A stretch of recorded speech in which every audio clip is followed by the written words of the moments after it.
검은 화면이 천천히 밝아지며 1980년 7월에 충청남도 공업단지가 모습을 드러냅니다. 굴뚝에서 피어오르는 연기, 새벽부터 분주하게 움직이는 사람들, 그리고 그 속에서 한 여성이 영원히 사라진 이야기가 시작됩니다. 안녕하세요. 사건 기록실입니다. 오늘 여러분과 함께할 이야기는 44년이 지난 지금까지도 수많은 의문을 남긴 채 미해결로 남아있는 충남공단 실종 사건입니다. 1980년 7월 15일 새벽 23세 여성 김미영 씨가 야간 근무를 마치고 집으로 향하는 길에서 흔적도 없이 사라졌습니다.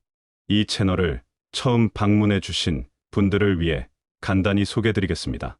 사건 기록실은 시간이 흘러 사람들의 기억 속에서 잊혀져가는 미해결 사건들을 다시 조명하며 진실에 한 발짝 더 가까워지고자 하는 채널입니다. 오늘도 객관적, 사실에 기반한 철저한 분석으로 여러분과 함께 이 사건을 파헤쳐 보겠습니다. 구독과 알림 설정은 더 많은 미해결 사건들을 접할 수 있는 기회가 될 것입니다. 김미영 씨는 1957년 충남 태안에서 태어나 1979년 고등학교를 졸업한 후 당진 공업단지 내 섬유공장에서 일하기 시작했습니다. 키 162cm, 체중 52kg의 보통 체격으로 성격이 내성적이면서도 책임감이 강한 여성이었다고 동료들은 증언했습니다. 당시 그녀는 가족의 생계를 책임지며 야간 근무를 마다하지 않는 성실한 근로자로 알려져 있었습니다. 1980년 7월 15일 새벽 05시 30분, 김미영 씨는 평소와 같이 야간 근무를 마치고 공장 정문을 나섰습니다. 당시 공장 경비원 박철수 씨의 증언에 따르면 그녀는 평상시와 다름없는 모습으로 인사를 건네며 공장을 떠났다고 합니다. 이것이 김미영 씨를 본 마지막 목격담입니다. 그녀의 집까지는 도보로 약 25분 거리였으며 평소 같은 길로 통근했던 것으로 확인됩니다. 그런데 그날 오후 14시 김미영 씨의 어머니 정순자 씨로부터 경찰서에 실종 신고가 접수됩니다. 딸이 새벽 근무를 마치고 돌아와야 할 시간이 훨씬 지났음에도 집에 오지 않았다는 내용이었습니다. 정순자 씨는 딸이 무단결근이나 연락 없이 집을 비우는 일이 전혀 없었던 사람이라며 반드시 무슨 일이 생겼을 것이라고 강력히 주장했습니다. 초기 수사에서 경찰은 김미영 씨의 동선을 추적했습니다. 공장에서 집으로 향하는 길목은 크게 두 갈래로 나뉘었는데 하나는 주택가를 통과하는 비교적 밝은 길이었고 다른 하나는 공단 지역을 가로지르는 어두운 길이었습니다. 평소 김미영 씨는 시간 단축을 위해 후자를 이용했던 것으로 파악되었습니다. 그러나 정작 그 길에서 그녀의 흔적을 찾을 수는 없었습니다. 더욱 기이한 것은 그녀가 가지고 있던 개인 소지품들이었습니다. 평소 들고 다니던 작은 핸드백, 공장 출입증, 그날 받은 급여 봉투까지 모두 사라졌습니다. 이는 단순한 사고가 아닐 가능성을 시사하는 중요한 단서였지만 당시로서는 더 이상의 추적이 어려웠습니다. 그렇다면 김미영 씨에게 과연 무슨 일이 일어났던 것일까요? 김미영 씨의 실종 당일을 시간 순서대로 재구성해 보겠습니다. 1980년 7월 14일 21시 00분, 김미영 씨는 평소와 같이 야간 근무를 위해 집을 나섰습니다. 당시 그녀의 어머니는 딸의 표정이 평상시와 다름없었으며 특별히 걱정스러운 기색도 없었다고 증언했습니다. 21시 30분, 김미영 씨는 동료 이영애 씨와 함께 공장 정문을 통과했습니다. 이영애 씨의 증언에 따르면 그날 김미영 씨는 다소 피곤해 보였지만 대화는 평상시와 다름없었다고 합니다. 두 사람은 같은 작업장에서 포장 업무를 담당했으며 야간 근무 동안 특별한 일은 없었던 것으로 확인됩니다.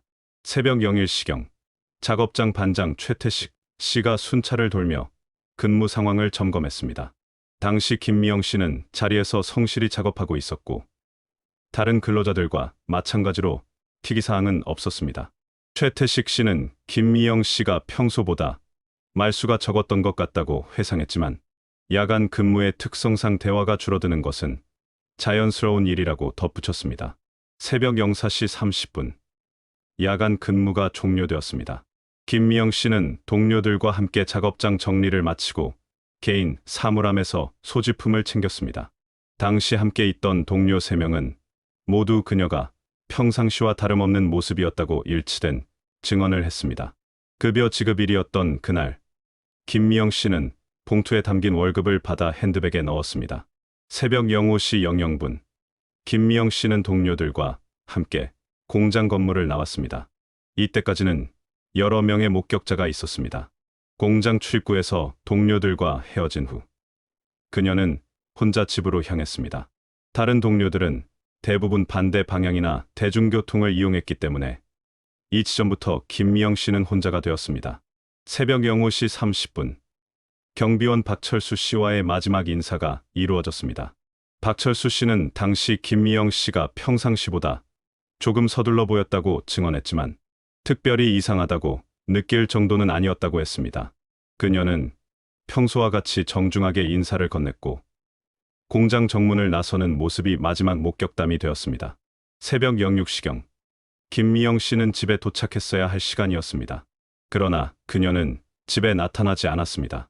어머니 정순자 씨는 처음에는 친구 집에 들렀거나 급한 일이 생겼을 것이라고 생각했지만 시간이 지날수록 불안감이 커졌습니다. 평소 김미영 씨는 조금이라도 늦을 경우 반드시 미리 연락하는 습관이 있었기 때문입니다. 오전 10시, 정순자 씨는 딸의 직장에 전화를 걸어 확인했지만 김미영 씨는 정상적으로 퇴근했다는 답변만 들을 수 있었습니다. 오후 14시, 더 이상 기다릴 수 없었던 정순자 씨는 경찰서에 실종 신고를 접수했습니다. 그런데 이 실종 신고 접수 과정에서 첫 번째 수사상의 문제점이 드러나게 됩니다. 실종 신고가 접수된 직후부터 경찰의 초기 대응에는 아쉬운 점들이 드러났습니다. 당시 담당 형사 한정수 씨는 성인 여성의 경우 자발적 가출 가능성을 먼저 염두에 두고 수사를 진행했습니다. 스문의 시간이 지나지 않은 상황에서 본격적인 수색 작업보다는 주변 인물들에 대한 기초 조사에 중점을 뒀던 것입니다. 7월 16일부터 본격적인 수색이 시작되었습니다. 경찰은 김미영 씨의 출근길과 퇴근길을 중심으로 수색 범위를 설정했습니다. 공단, 지역의 특성상 건설 현장, 공사 중인 건물, 그리고 각종 저장 시설들이 산재해 있어 수색 지점이 광범위했습니다.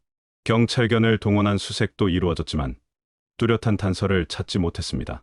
지역 주민들과 공장 근로자들도 자발적으로 수색에 참여했습니다. 김미영 씨의 인품을 알고 있던 이들은 그녀가 스스로 사라질 이유가 전혀 없다며 적극적으로 수색에 나섰습니다. 3일간 지속된 수색에는 총 200여 명이 참여했지만 작은 단서조차 발견할 수 없었습니다. 언론의 관심도 점차 높아졌습니다. 7월 18일 지역 일간지의 첫 보도가 나간 후 다른 언론사들도 이 사건을 다루기 시작했습니다. 당시 신문 기사들을 살펴보면 대부분 젊은 여성 근로자의 실종 사건으로 보도하며 사회적 관심을 촉구하는 내용이 줄을 이뤘습니다. 특히 당시 급속한 산업화 과정에서 젊은 근로자들의 안전 문제가 사회적 이슈로 대두되던 시기였던 만큼 이 사건은 상당한 주목을 받았습니다. 김미영 씨의 가족들은 절망적인 상황에서도 포기하지 않았습니다. 어머니 정순자 씨는 매일 경찰서를 방문해 수사 진행 상황을 확인했고 직접 전단지를 만들어 공단 지역 곳곳에 배포했습니다. 전단지에는 딸의 사진과 함께 실종 당일의 복장, 특징 등이 상세히 기록되어 있었습니다. 김미영 씨의 남동생 김진호 씨도 누나 찾기에 온 힘을 쏟았습니다. 당시 고등학교 3학년이었던 그는 여름방학 내내 친구들과 함께 공단 지역을 샅샅이 뒤졌습니다. 공사 현장의 임시 건물부터 폐기물 처리장까지 가능성이 있다고 생각되는 모든 곳을 확인했습니다. 그의 노력은 언론을 통해 알려지면서 시민들의 동참을 이끌어내기도 했습니다. 흥미롭게도 실종 일주일 후인 7월 22일 인근 지역에서 김미영 씨로 추정되는 여성을 봤다는 목격담이 제보되었습니다. 제보자는 당진에서 약 30km 떨어진 아산 지역의 버스 정류장에서 전단지 속 여성과 닮은 사람을 봤다고 주장했습니다. 경찰은 즉시 해당 지역으로 수사팀을 파견했지만 구체적인 단서를 찾지는 못했습니다. 또 다른 제보는 더욱 혼란을 가중시켰습니다. 7월 25일 서울 시내의 한 시민이 지하철역에서 김미영 씨와 매우 닮은 여성을 봤다고 신고했습니다. 하지만 이 역시 확인 결과 다른 사람이었던 것으로 밝혀졌습니다. 이런 오보성 제보들이 계속되면서 수사진들은 혼선을 겪어야 했고 가족들은 희망과 절망을 반복해야 했습니다. 그런데 실종 2주가 지난 시점에서 예상치 못한 단서 하나가 발견되었습니다. 이 단서는 사건의 양상을 완전히 다른 방향으로 이끌어갈 중요한 열쇠가 될 예정이었습니다. 7월 29일 오후 공단에서 약 3km 떨어진 농수로에서 김미영 씨의 핸드백이 발견되었습니다.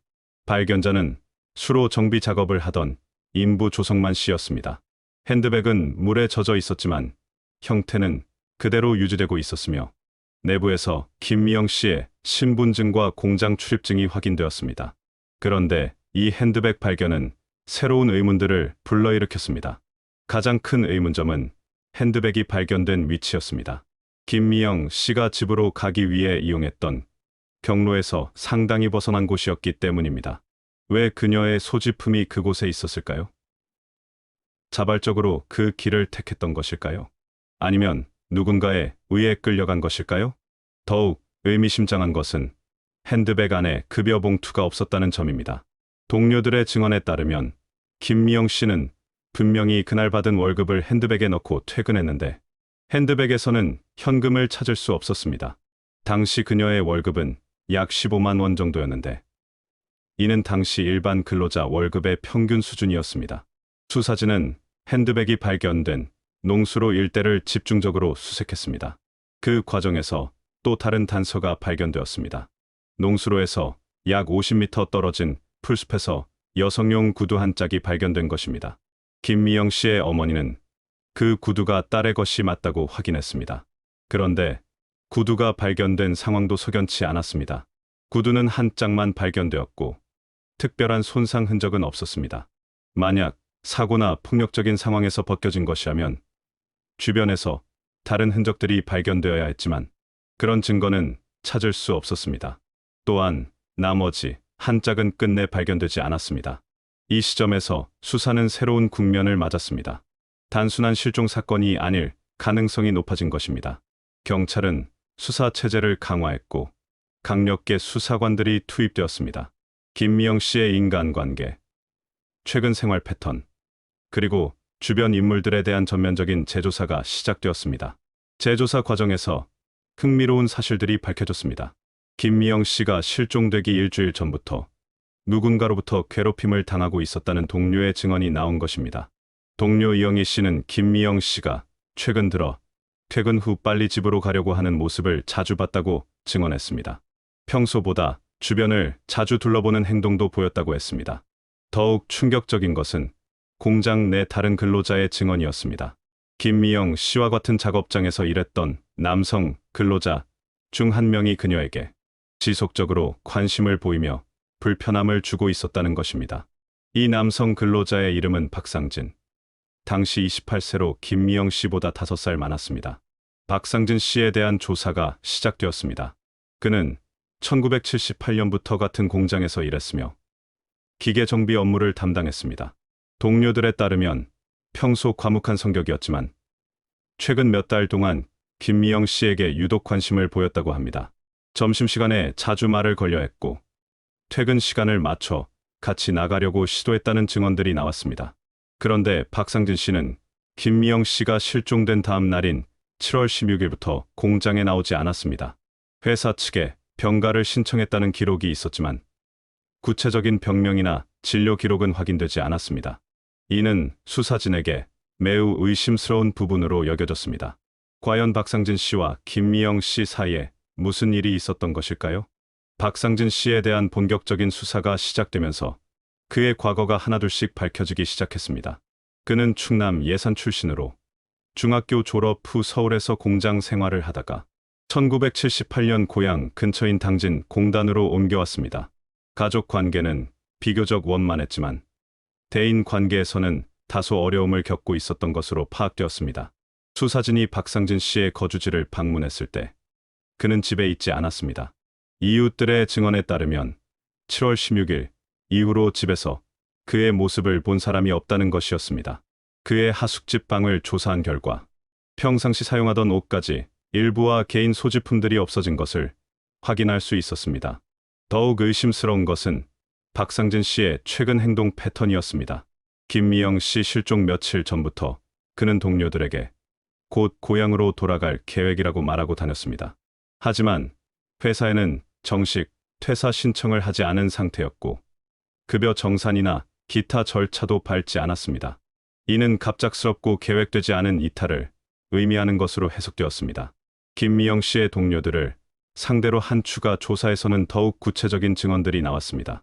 실종 일주일 전인 7월 8일, 박상진 씨가 김미영 씨에게 저녁 식사를 함께 하자고 제안했지만 거절당한 사실이 밝혀졌습니다.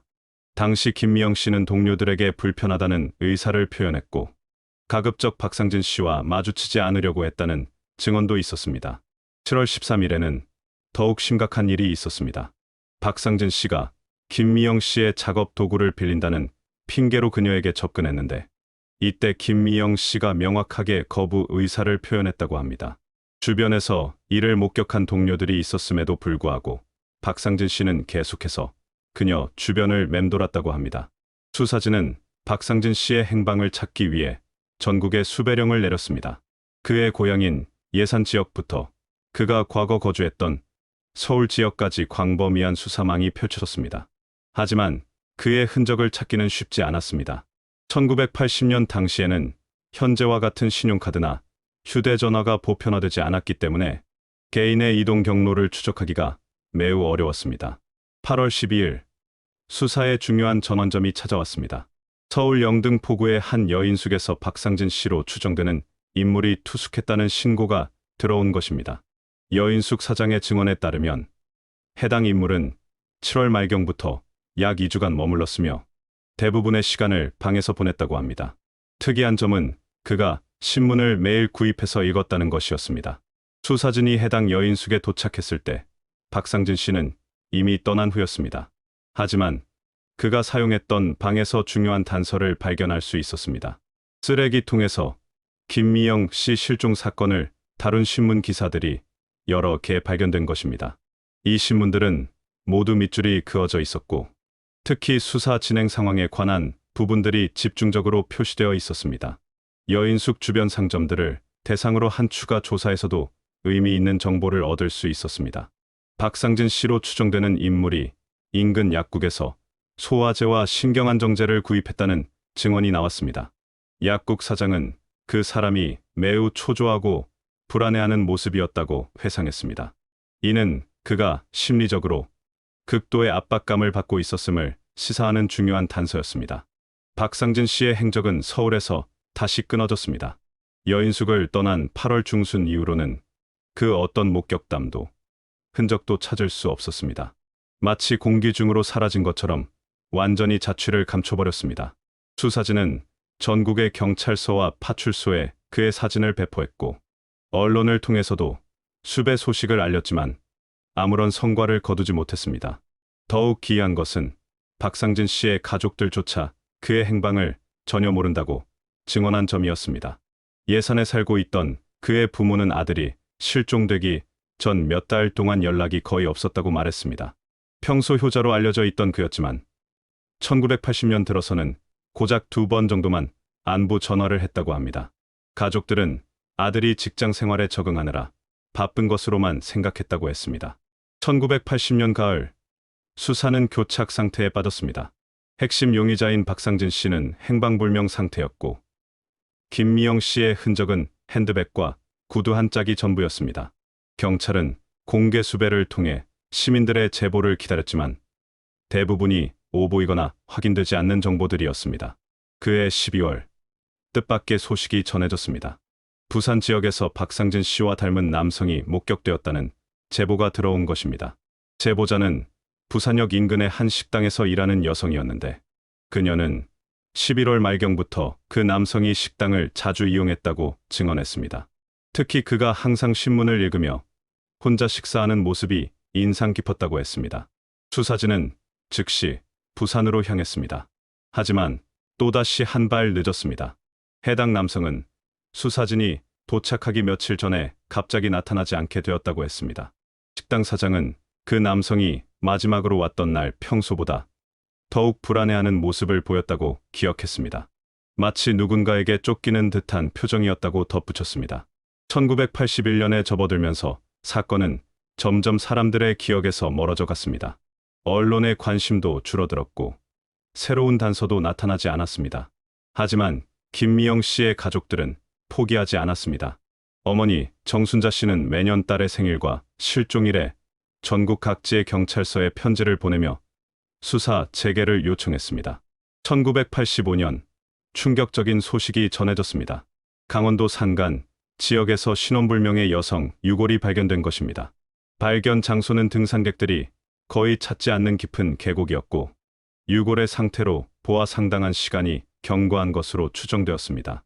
김미영 씨의 가족들은 혹시나 하는 마음으로 신원 확인에 협조했지만 결과는 다른 사람이었습니다.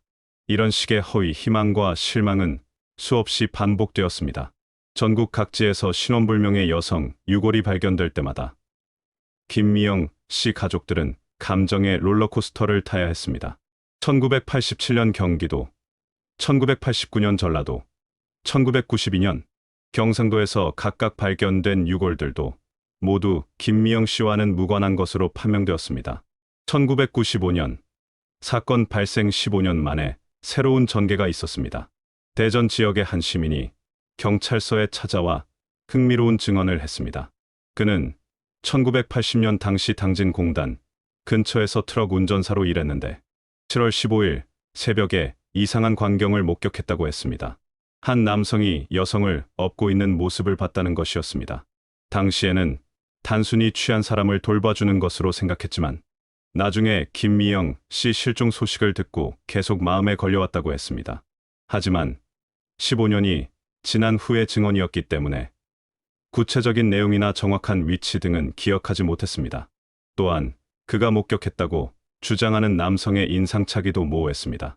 수사진은 이 증언을 참고는 했지만 결정적인 단서로 활용하기에는 한계가 있었습니다. 2000년대에 들어서면서 과학수사 기법이 발달했지만 이미 너무 많은 시간이 흘러버렸습니다. 당시 발견되었던 핸드백과 구두는 보관 과정에서 오염되어 DNA 검사나 기타 정밀 분석이 어려워졌습니다. 또한 사건 당시의 현장도 공단 개발로 인해 완전히 변모해버린 상태였습니다. 2010년 사건 발생 30년을 맞아 경찰은 미해결 사건 재수사팀을 구성했습니다. 새로운 수사 기법과 과학 장비를 동원해 사건을 재검토하기 시작했습니다. 하지만 핵심 증거물들의 상태가 좋지 않았고 당시 관계자들 상당수가 이미 사망하거나 연락이 되지 않는 상황이었습니다. 그럼에도 불구하고 재수사팀은 몇 가지 새로운 사실들을 발견했습니다. 박상진 씨가 실종되기 전 한 달 동안 평소보다 많은 현금을 인출했다는 은행 기록이 발견된 것입니다. 또한 그가 김미영 씨 외에도 다른 여성 동료들에게 비슷한 관심을 보였다는 추가 증언들도 확보했습니다. 2020년 사건 발생 40년을 맞아 다시 한번 언론의 주목을 받았습니다. 각종 미제 사건을 다루는 TV 프로그램들에서 김미영 씨 사건을 조명하면서 새로운 제보들이 들어오기 시작했습니다. 하지만 대부분은 추측에 기반한 내용들이거나 이미 확인된 정보들의 반복이었습니다. 현재까지도 김미영 씨의 실종은 미해결 상태로 남아 있습니다. 경찰은 공식적으로 수사를 중단한 적이 없으며 새로운 단서가 나타나면 언제든 재개할 준비가 되어 있다고 밝혔습니다. 하지만 44년이라는 세월 앞에서 진실, 규명의 가능성은 점점 희미해져 가고 있는 것이 현실입니다. 44년 전 충남공단에서 사라진 김미영 씨의 이야기를 여러분과 함께 살펴보았습니다. 23세의 꽃다운 나이에 흔적도 없이 사라진 한 여성의 운명은 지금도 수많은 의문을 남긴 채 시간의 강 속에 묻혀 있습니다. 이 사건이 우리에게 던지는 메시지는 단순히 미해결 사건의 안타까움을 넘어섭니다. 1980년 당시 급속한 산업화 과정에서 소외되고 보호받지 못했던 젊은 근로자들의 현실을 보여주는 사회적 기록이기도 합니다. 김미영 씨처럼 가족의 생계를 위해 묵묵히 야간 근무를 감당하던 수많은 청춘들이 있었고 그들의 안전은 충분히 보장받지 못했습니다. 또한 이 사건은 당시 수사 기법의 한계와 사회적 관심의 부족함도 드러냅니다. 만약 초기 수사에서 더욱 체계적이고 신속한 대응이 이루어졌다면 박상진 씨의 행방을 놓치지 않았을 수도 있습니다. 성인 여성의 실종에 대해 자발적 가출 가능성을 먼저 염두에 둔 관점도 아쉬운 부분입니다. 그럼에도 불구하고 포기하지 않았던 가족들의 사랑과 진실을 찾기 위해 노력했던 수많은 사람들의 마음은 시간이 흘러도 빛을 잃지 않습니다. 김미영 씨의 어머니 정순자 씨는 2018년 87세의 나이로 세상을 떠날 때까지도 딸을 기다렸습니다. 그녀의 마지막 유언은 딸을 찾아달라는 것이었다고 합니다. 현재 김미영 씨는 78세가 되었습니다. 만약 어딘가에서 살아있다면 말입니다. 하지만 더 현실적으로는 그녀에게 무슨 일이 일어났는지, 누가 그 일을 저질렀는지, 그리고 왜 그런 일이 벌어졌는지를 밝히는 것이 남은 과제일 것입니다. 박상진 씨 역시 현재 73세입니다. 44년 동안 그가 어디서 무엇을 하며 살아왔는지, 혹은 이미 세상을 떠났는지 알 수 없습니다. 만약 그가 이 사건과 관련이 있다면 이제라도 진실을 말할 용기를 내기를 바랄 뿐입니다. 이 사건을 통해 우리가 기억해야 할 것은 한 사람의 실종이 얼마나 많은 사람들에게 평생의 상처를 남기는지에 대한 것입니다. 김미영 씨의 가족들은 44년 동안 끝나지 않는 기다림 속에서 살아왔습니다. 그들에게는 슬퍼할 권리조차 온전히 주어지지 않았습니다. 딸이, 누나가 정말 죽었는지 살아있는지도 모르는 채로 말입니다. 혹시 이 영상을 보시는 분 중에서 이 사건과 관련된 어떤 정보라도 알고 계신 분이 있다면 작은 단서라도 관련 기관에 제보해 주시기 바랍니다. 44년이 지났지만 진실은 여전히 밝혀질 수 있습니다. 과학수사 기법의 발달로 과거에는 불가능했던 분석들도 이제는 가능해졌습니다. 김미영 씨 사건은 단순히 한 개인의 비극이 아닙니다. 그것은 우리 사회가 얼마나 촘촘한 안전망을 구축하고 있는지, 소외받는 이웃이 없는지 돌아보게 하는 거울입니다. 또한 미해결 사건들에 대한 지속적인 관심과 노력이 왜 중요한지를 보여주는 사례이기도 합니다. 시간이 모든 것을 해결해 주지는 않습니다. 진실을 향한 의지와 노력, 그리고 포기하지 않는 마음만이 어둠 속에 묻힌 진실을 끄집어낼 수 있습니다. 김미영 씨와 같은 분들을 위해, 그리고 아직도 답을 찾지 못한 수많은 가족들을 위해 우리는 기억하고 관심을 가져야 합니다. 사건 기록실에서는 앞으로도 시간 속에 묻힌 미해결 사건들을 하나씩 다시 조명해 나가겠습니다. 잊혀진 사건들 뒤에 숨어있는 진실을 찾고 여전히 답을 기다리고 있는 가족들에게 조금이나마 도움이 되고자 합니다. 오늘 영상이 도움이 되셨다면 구독과 좋아요 부탁드리며 댓글로 여러분의 생각을 공유해 주세요. 다음 영상에서는 또 다른 미해결 사건으로 찾아뵙겠습니다. 진실은 반드시 밝혀질 것이라는 믿음으로 사건 기록실이었습니다.